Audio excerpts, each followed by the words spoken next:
Okay,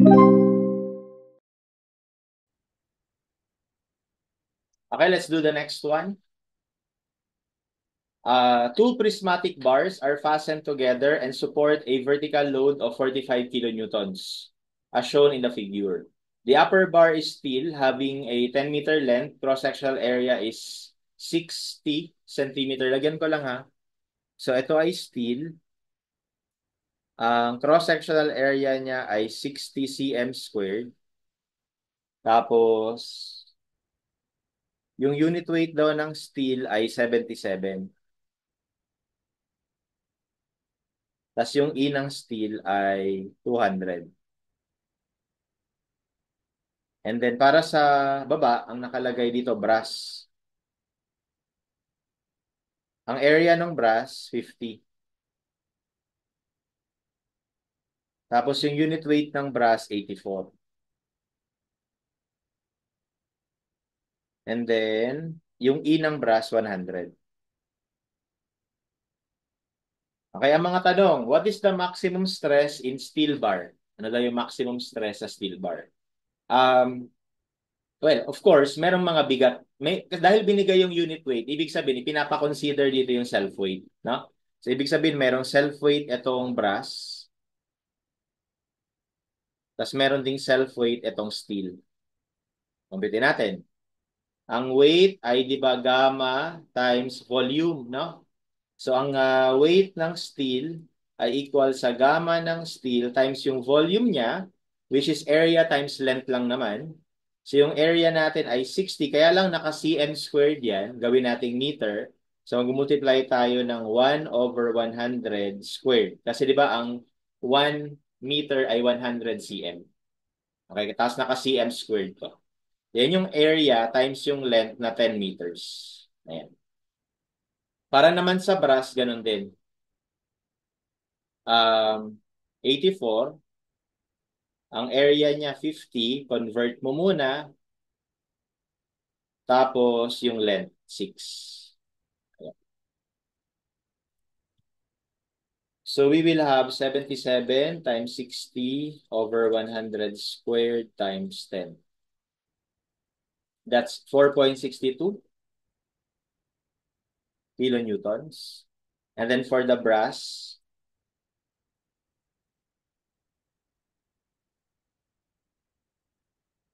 that's 2.55.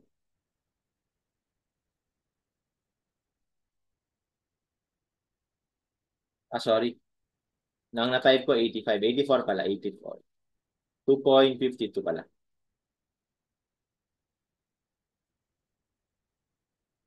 Ayan. Okay, sa inyo mga weight nila. So, ang unang tanong, what is the maximum stress in the steel bar? So, for number one, medyo simple lang siya. Dahil ang maximum stress sa steel, syempre, yung steel kasi ito yung buong length niya eh. Dito, dito sa section na to, ang dinadala niya lang is yung 45 tsaka yung weight ng brass. Kaya hindi yan yung maximum, hindi yan yung section na merong maximum stress. Actually, nandito. Kasi ito yung section na dinadala niya na lahat. Okay? So, dinadala niya. So, dito tayo titingin sa section AA. Okay? So, yung stress sa section AA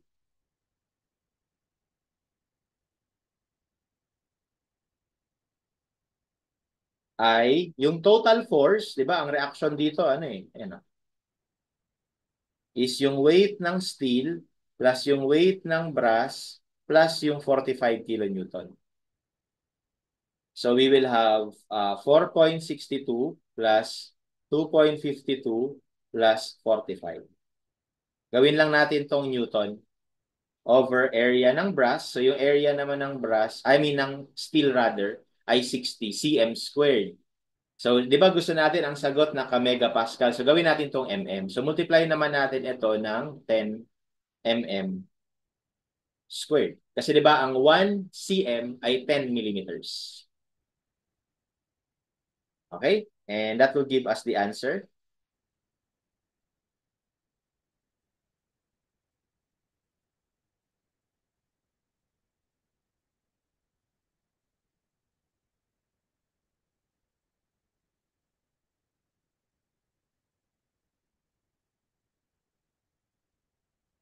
So that gives us 8.69, no, megapascals.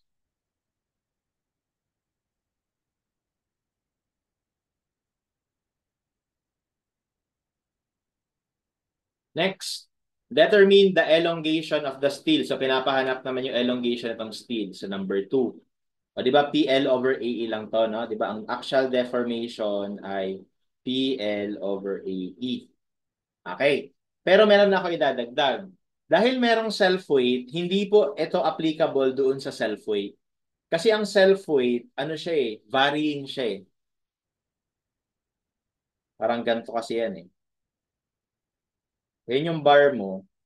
Yung self-weight kasi, dito, etong fiber na to, walang dinadala na force kasi nasa dulo siya. Kunyari, isa lang siya, no? Pero pag nandito ka banda, ang kakargahin niya na bigat, etong nasa ilalim, di ba? Kung nandito ka, ang kakargahin nito na bigat, ito namang nasa ilalim. So, mas lumalaki. So, habang lumalayo ka, mas lumalaki yung weight na dinadala. So, actually, dito yung pinakamabigat yung dala kasi buong weight na siya. Pero varying, no? Varying. Dahil varying, ang deformation due to self-weight ay palaging weight L over 2AE. Laging kalahati. Actually, PL over AE lang din siya, pero half. Okay? Half lang siya. Alright? So, kung gusto niyo i-derive, pwede naman. No? Ito, kuha ka lang dito ng manipis na element. Yan yung dx. Tapos, ito, tawagin natin na x. Okay? Tapos, ito ay L. Bali, ito yung L. Ayan. No? So, ang total weight niya, ito. Ito lang yung dinadala niya na weight. Di ba? Okay? So, yung weight na yan ay yung let's say may gamma, no? So gamma times area times x. Okay? And then using yung formula na PL over AE, PL over AE. So yung deformation nito sobrang liit lang kaya the differential deformation. Yung P natin is ito, gamma area times x. Yung L natin ito, dx over AE. AE. Ga-cancel lang yung A actually. Tapos pwede mo i-factor out yung gamma over E. Kasi constant yun. So may iwan lang dito x dx. So syempre para makuha yung total, integrate mo. So pag in-integrate mo, yung deformation ay equal sa integral or gamma over E, integral of x dx.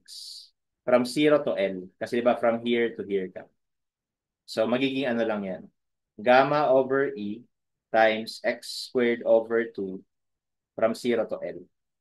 Tapos magiging gamma L squared over 2E. Okay, minus 0. So yan na yun.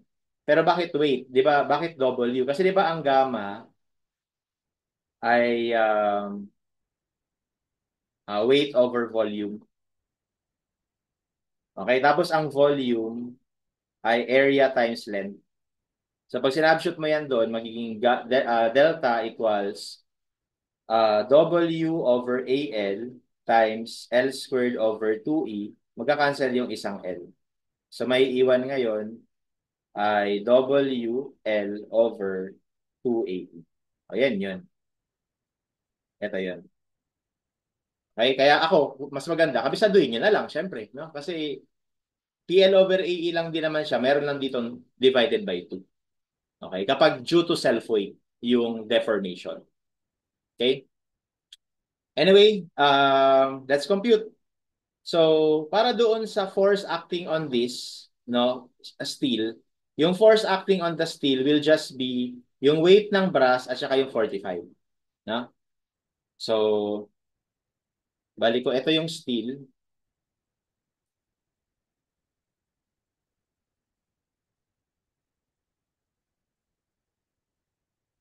Ay yung nag-act dito na force ay 45 plus yung weight ng brass. Tapos meron siyang self-weight ng steel. Kaya yung pag-compute natin ng elongation dyan, bali ito will fall under this. No? Kasi constant yun eh, for steel. Kasi yung weight ng brass, dadalhin niya na yung lahat eh, di ba? Ang nagbabago lang is yung weight ng steel. Kaya ito naman will fall under here. Okay? So therefore, yung deformation ng steel ay equal sa, ilan nga ulit ito?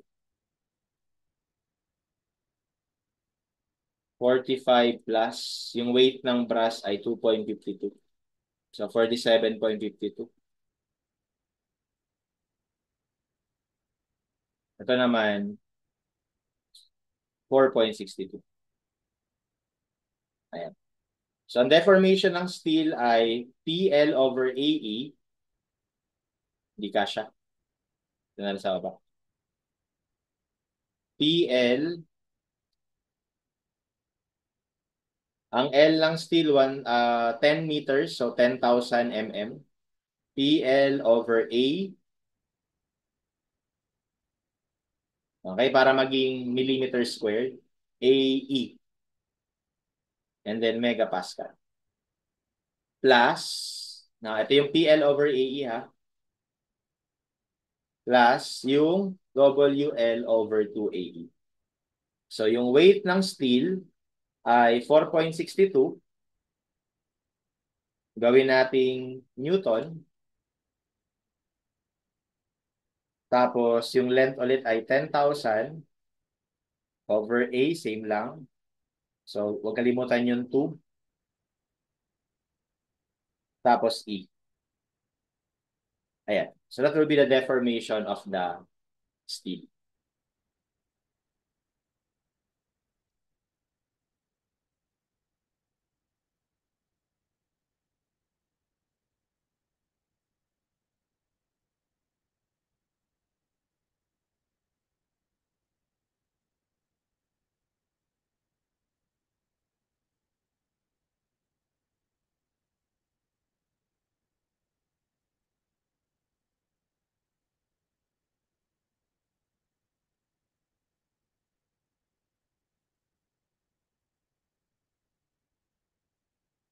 So, that is 0.415 millimeters.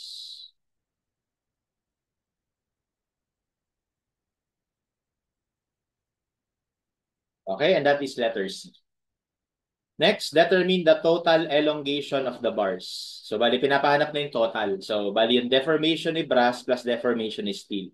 So, yung kay steel, na-solve na natin. Yung kay brass na lang ang wala. So, para naman kay brass, sa number 3, bali, si brass, ito lang si brass eh. Yung steel sa ibabaw, di ba? No, ito lang yung brass. So, yung brass, ang dinadala niya, yung 45, tapos meron siyang self-weight na 2.62 ba yan? 2.52. So, ibig sabihin, ganun ulit. Para kay brass, yung deformation ni brass is consists of PL over AE. Ito yon yung 45 plus yung WL over 2AE para naman dun sa self-weight niya. Tapos, hindi niya dadalhin syempre yung weight ng steel. Syempre, nasa ilalim siya eh. So, therefore, ano lang yan? 45, gawin nating Newton. Yung length niya ay 6 over area, 50. Convert natin sa mm squared.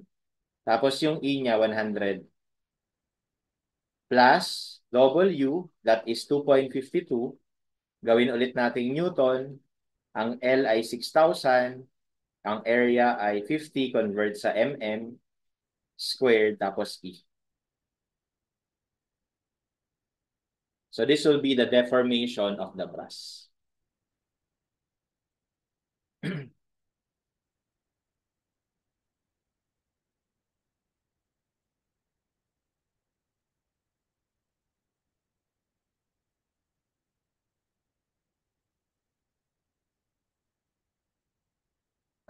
Bago ko makalimutan, yung 2. Ayan. May 2 dyan sa ilalim.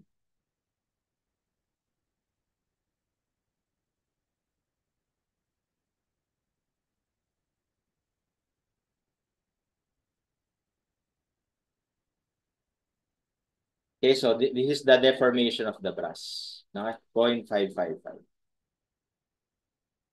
So, ibig sabihin yan, total deformation is yung deformation ni steel plus deformation ni brass. Dagdagan lang natin to ng 0.415. So that is 0.970.